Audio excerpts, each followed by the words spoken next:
This is the Convene podcast. My name is Maggie, Digital Media Editor. In this episode, Convene's Editor-in-Chief, Michelle Russell, chats with leadership coach Aline Badr about the transformative power of curiosity in leadership, the critical distinction between self-awareness and self-consciousness, and strategies to balance operational demands with strategic vision. Learn how to cultivate deep confidence and navigate today's hybrid work challenges with purpose and clarity. Enjoy the episode. Aline, thank you so much for joining us. I enjoyed your session today.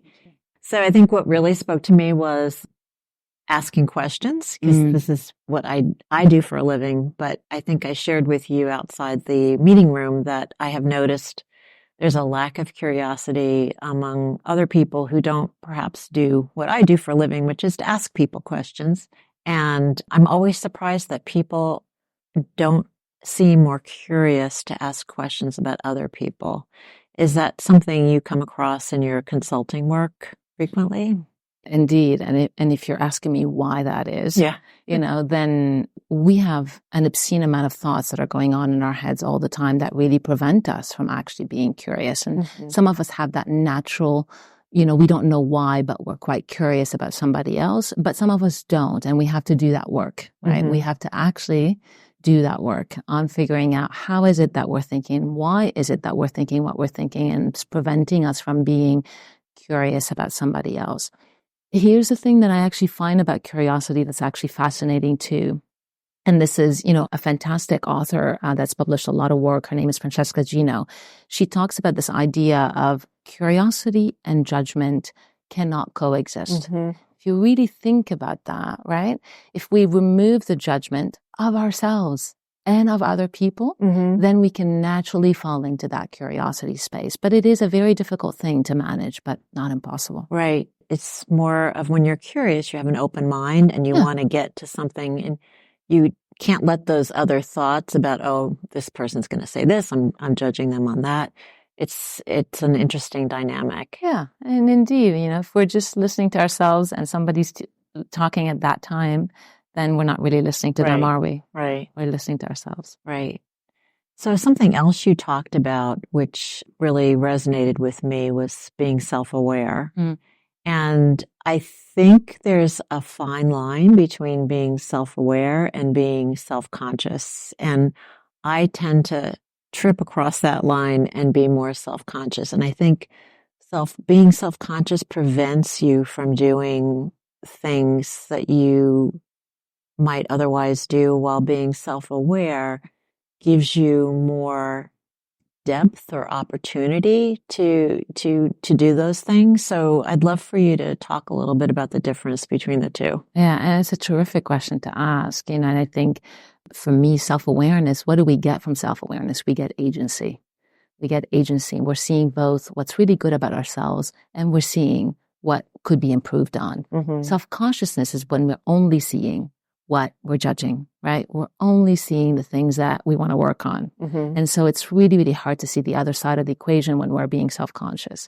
So self-awareness is not about perfection, and it's not about removing the things that, we don't like about ourselves. Self-awareness is indeed just about being aware of it, right? And really allowing yourself and building that agency to see the triggers of when these things show up, so that we're not self-conscious, right? So that we can stop that consciousness in its track and move past it and allow ourselves to make mistakes, to admit that we don't know, to understand that there's nothing perfect within us, right? So it's kind of how I see it. Okay. I love that. I love that distinction. Talk more about the pressure cooker. I'd love to hear what that is about. Sure. I mean, I think whatever level that you find yourself in your career, middle manager, even the senior, you're always reporting into somebody. Right. There's always somebody, even your client, right? It could be somebody that is actually creating that pressure, for us. And when people talk about the pressure cooker, they're talking about everything external that happens that adds the pressure. And from my perspective, I often ask, this question with people when it comes to this description. I'm under a lot of pressure. I'm under a lot of pressure. I'm being asked how to manage up and manage down. And, I don't know, how to do all of that. And so, of course, yes, there's a lot of pressure in life, but there's a very important question, which is, how are you complicit in the pressure that you're creating in your life? And again, not an easy question. Right. So are you demanding too much of yourself, or is your expectations are too high? You're not really becoming aware of how to manage your time. Okay. You're not really becoming aware of how to remove your own pressure. We don't really have much control over the pressures that come from the outside. There's a lot of uncertainties all the time. There's a lot of different demands, new ideas, different plans, right? That markets and industries and business leaders, create for us to do. But it's how we are feeling about these pressures that changes everything. So it's mindset shift. It's a reframe. So you can say, my goodness, I'm under a lot of pressure. I don't know, how to do this.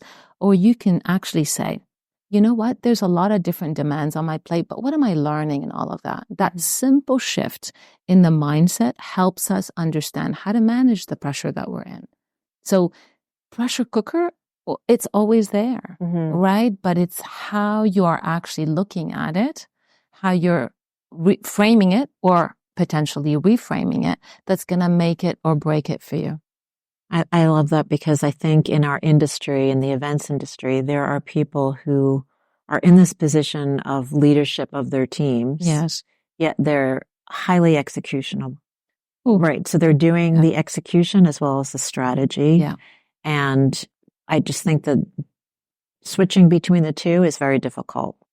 Right. And, what comes to mind as you say that is that when you are leading, a team of people, that means that you've hired the team to do the job, right? And you're still doing the same job. And so to me, that begs the question is, what are you really getting out of the weeds? What's important about being executional? What might you be running away from? Right. And so when we get senior in our roles and we hire the right people, right, to do these amazing jobs, let's let them do it. Yeah. Let's let them do it. Yeah. So that we have that free time in our seniority to strategize, to reconnect to our purpose, to reconnect to our why, to understand what's the direction that we're setting for our team, so that we are actually optimizing the experience of our team rather than continuing to do the same thing, all the time. Right. Just learning to delegate and learning trust. to delegate, letting go, removing the control. Yeah. Right? I think that's really hard for a lot of people, Absolutely. But particularly meeting professionals who need to have control over everything so that things don't spin out of control. My rebuttal to that, how's that working for you? Well, on site, it has to be pretty under control, right? Right. But I guess in the leading up to it, there are ways to manage that. Something else I was really interested in, just because I feel like it's something that I do, is self-sabotage. So you talked about 10.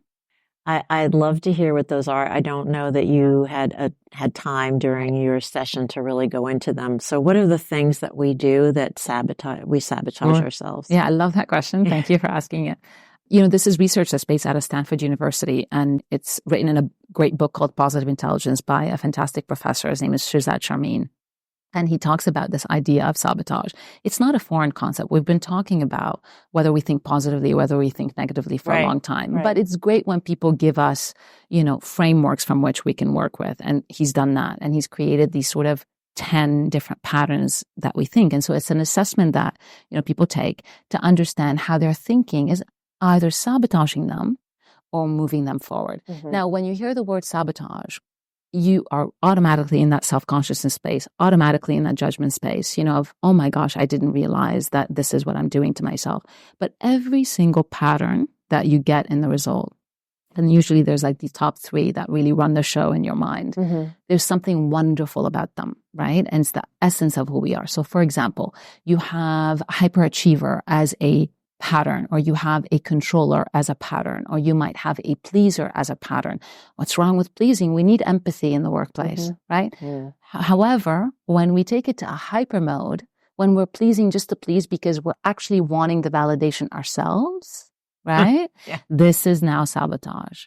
Controlling, right? Controlling, that is a phenomenal leader. That is somebody that has a strategic vision, that has independent thinking, critical thinking. They know the way. They want to show us the way. But at what point do you let go of the wheel and let people do the job that they need to do? So again, there's this duality between the things that really work for us and then the things that really sabotage us. This is what I was saying in the session. Thoughts can both set you free and limit you. And we have to be aware of how they're working for us or against us. And so those patterns just give you a little bit of a framework to identify what pattern am I in right now, right? And how do I get myself out of it? Right.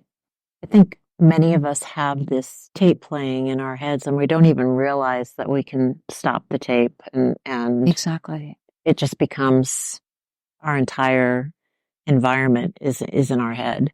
So it's good to recognize that, be self-aware. With your extensive experience in coaching C-level and high potential executives, how do you guide leaders to balance operational demands with strategic vision? We kind of touched on this. Yeah. I mean, really the immediate thing that comes to mind, and I have said it, it's to let people do the job that you've hired them to do. That's one of the biggest things that we struggle with, some of my clients that I've worked with. And so you're at the C level and you're still doing the job that you did when you weren't, right? And that's problematic for you and the team that you're hiring because you're not letting them actually develop and you're not freeing your time. So this is what I mean when we are the roadblock. We are complicit in the reality that we find ourselves in. And without that work of awareness, and having a clear view of what is actually happening in our mind and in our behavior, it would be very hard to get out of the execution. And so, this is what I see with my clients, and especially the high potentials that are looking up to get up to the C-suite, for example. Learn this thing fast because that's what you need at that level to actually create that lasting impact that I talk about, And so what I see is the work of developing awareness, understanding how I'm showing up with people, fine-tuning, building routines within your everyday to try to remember, why are you here, right? To really sit with yourself and have that reflection, exercise, that routine that you build as a senior leader, to ask yourself questions and stop and listen to yourself and understand what's really happening. Otherwise, you're just going, and you're not being strategic about the next move that you're making, right? Or not really seeing that you're overtaking a conversation sometimes. And sometimes, you must let yourself stop talking so that your team can start to show themselves and what they bring to the table. Great. While you were talking, I was thinking about how hybrid and remote work has really changed. Yeah.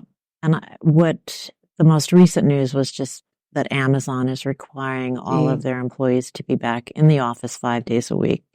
And part of the discussion around that is trust and feeling that you can trust your employees even when they're not under your watchful eye. So I'm wondering, how has your practice changed since COVID with this, new environment? Not that remote work it's always been around, but it's definitely more common now. And I think it's now become like a flashpoint conversation at different organizations. Yeah. And I think the word that really pops up for me is intention. A lot of us post-COVID have to really be intentional about the connections that we are building online, because it's easy when, you have the person next to you, right? And that's, I think, what Amazon's doing is choosing the easy way out, right? I mean, there's different schools of thoughts of it, but I think this is what businesses end up doing. They really look at what is easy for them, not for the people that work for them. Right. And so I think since COVID and this idea of options and hybrid work, I think when we talk about diversity, equity, and inclusion, and this, I'm not taking us in a different tangent, but just when people talk about diversity, equity, and inclusion, they talk about having diversity in the room. Great. So you have a bunch of diverse people. Now you're including people. So you're including their thoughts. You're including their background. Excellent. Okay, good. We're on the right track. Got diversity and inclusion. Where people lose it is in the equity piece. And what is equity? Equity is looking at the individual needs of people. right? Equity is about adjusting yourself and your business strategies and your business processes, which is a difficult job, right? I'm not saying it's easy. Right. But this is how we win, right? When we talk about this idea of post-COVID, people are out. There's different people that want to work in different ways. People never knew that they could work from home now, and now they like it and they want more of it. Mm-hmm. Yes, indeed. Life has changed drastically, and people are quite outspoken about what they want. And it's our job in leadership to listen and to figure out, maybe not exactly give them exactly what they want, but at least to make them feel heard, seen, and to try. Mm-hmm. Right? I think a lot of us would win if we try 5%, right, of giving somebody 5% of what they need. We would win a lot more in business cultures. And I think, this is really my view and how I'm helping people in their leadership, of teams that are not there with them, that they're not monitoring them. Right. I would argue that by listening to them, that by allowing them maybe 5%, 10% of what they really want, that is indeed how you build trust. Love that. So this is more specific to our industry. What are some steps you would recommend busy event planners take to help them prioritize their schedule, which you sort of touched on before, to focus on the parts of their job that have the greatest impact? Again, I will take it to self-leadership there. It's like, how are you spending your day? Right? A lot of us just go to the job, get the job done, what time we start, whatever time we have lunch, whatever time we leave. Right. We're not actually being mindful of how we are showing up inside that job. And so I think from my perspective, it's that self-leadership piece that you put into your calendar, the moments where you check in with yourself, the moment that you'll be mindful. I mean, I talked about the 5 senses that we have inside our bodies that are free and accessible to all of us. We breathe what we don't notice that we're breathing. So how about we just notice that we're breathing for a minute, right? I think we can all afford a minute, during the day. And I think these are the little things that make the greatest impact, but they sound so simple that people dismiss them. Right. And so I just say, try for a week and add a couple of minutes during the day that you schedule consciously inside your calendar to remind you to breathe, to remind you to listen, right, to the sounds that you're hearing, to remind you of touch, right? All of those things that help you calm your mind down so you're not spinning and in reactionary mode, and actually can be looking a little bit, wider, and understand, well, maybe I shouldn't be in that meeting. Maybe I shouldn't answer that email right now. Maybe I will wait, right, to gather myself before I actually speak to that person. These are the kind of things that put you more in the strategic mind versus a reactionary mind. But again, it sounds so simple, right, that sometimes we want these complex solutions, right? And only then, right, can it actually make sense. And then we try it, and then it just doesn't work because it's so complex. Right. So I'd say give yourself a week. Try these little moments in the day when you're reminding yourself to breathe, when you're asking yourself questions, that would help tremendously. I think part of that is just taking a break from the screen and just getting up. I say sitting is the new smoking. Sure. There are times I myself sit for hours on end, and you don't realize how much time has passed, and you're almost numb. Exactly. But I don't know that you can do those other things without getting up and just detaching from your phone, from your screen. Yes. And like you said, paying attention to your senses, listening, whether it's to nature or you're in a city, to cars, to traffic, whatever. I think for me, it's moments during the day where you find yourself again, right? I talked a lot in the presentation about this concept of us, you, inside the team, inside the business. Mm-hmm. But it's so easy for us to look at everybody else and what everybody else is doing or not doing. And the last place that we look is ourselves. Right. And so finding those moments to find yourself during the day, when you can be in choice again, right, are absolutely crucial to maintaining, your impact and your ability to thrive in any business. Right. Your mental health. Absolutely. Definitely your mental health. Yes. So I love this question. How do you personally assess your own growth, and what steps do you take to stay at the forefront of leadership development? Yes. And this may lead into what you're working on your next book, because I'm curious about that. Sure. Yes. I mean, I'm quite active in the person that I am, right? I'm quite active in who I am. And there's many ways that I do that. But one thing that stands out, most of the time for a lot of people, they often say, I ask people what they think about me. I ask for feedback, whether I do it casually or I ask my close friends, or whether I ask, people I work with. I really pay attention to the words and the essence of what people are saying. And not all of it, I agree with, but some of it I should hear, right? And I think that's really, really important practice for me on how I develop, because it's not just about introspection. It's also about how you're coming across, right? So if we think so highly of ourselves, we can look at ourselves through, rose-colored glasses and everything would be wonderful. But I think it's really important to get a different perspective from people and ask different types of people within your life about you. And how do you ask them without it being like, enough about me? What do you think of me? Yes. I make it very specific. I say, I'm doing some feedback. I would like to hear some feedback from you. I'd like, to tell me one thing that's working well and one thing that I can improve on. Right. And then so I even do that casually with friends. Perhaps it doesn't sound exactly as professional as that with my friends, but I'm often wondering, how do they feel about me? And what is it that I could do better to be a better friend? And so those are the kind of things that I do, but I'm a journaler, right? So every single day since I was 16 years old, oh my goodness, I have been journaling. And I think that's really important, because you need to download this stuff and kind of look at it. A lot of the solutions, right, that I find is simply by putting my thoughts out of my head. I think there's such massive problems here, but once I write them down, they seem trivial. So, and then I take courses and I'm always, improving. And I feel, like I said in my presentation, responsibility is one of my favorite words in the English language. And I take it quite seriously. I don't just respond because somebody needs something from me. I really look at, am I the right person for what they think they need? And that combination has created what I think is a terrific life, for me. So, and so the next question is what is your focus of the book? Yes, the book is, and it's funny. I just had a conversation about books and publishing, because I'm in the process of publishing, and writing my book. And so, is this your first book? Yes, it is indeed my first book. Wonderful. Very excited. Wonderful. Yes. Lots of imposter syndromes happening as I tell you that. But yes, indeed, I am writing a book. And the book is about deep confidence.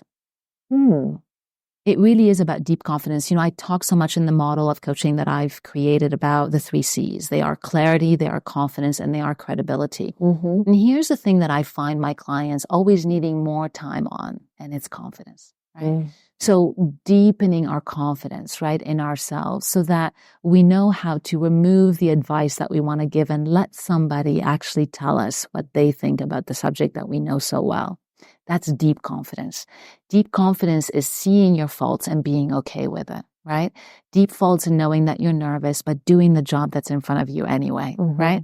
That's what deep confidence is. And I'd love to really share that, with the world. And deep confidence is the work that I do on myself all the time, and the work that I've seen wonderful leaders do on themselves as well. So this is what's really generating impact in the world, deep confidence. And that's, what I'm hoping my book is going to be about. Oh, I love that. That's a great title, Deep Thank Confidence. you. Is there any research that's come across as you're working on this that you have found really interesting? Yes, there's various different types of research, that I'd like to include, but I'm also still curious, and I think that I'm looking and I'm asking, and we're looking to see, what else that I can include in the book right now in the beginning stages of it.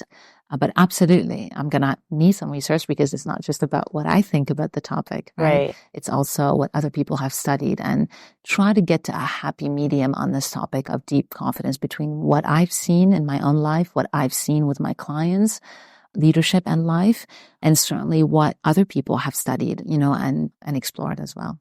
I think there's a difference between confidence in women and confidence in men. Sure. I think that women may have, at least my generation, may have struggled a little bit more with feeling self-confident or having deep confidence, Although I think in some ways, the deep confidence you're talking about is emotional intelligence.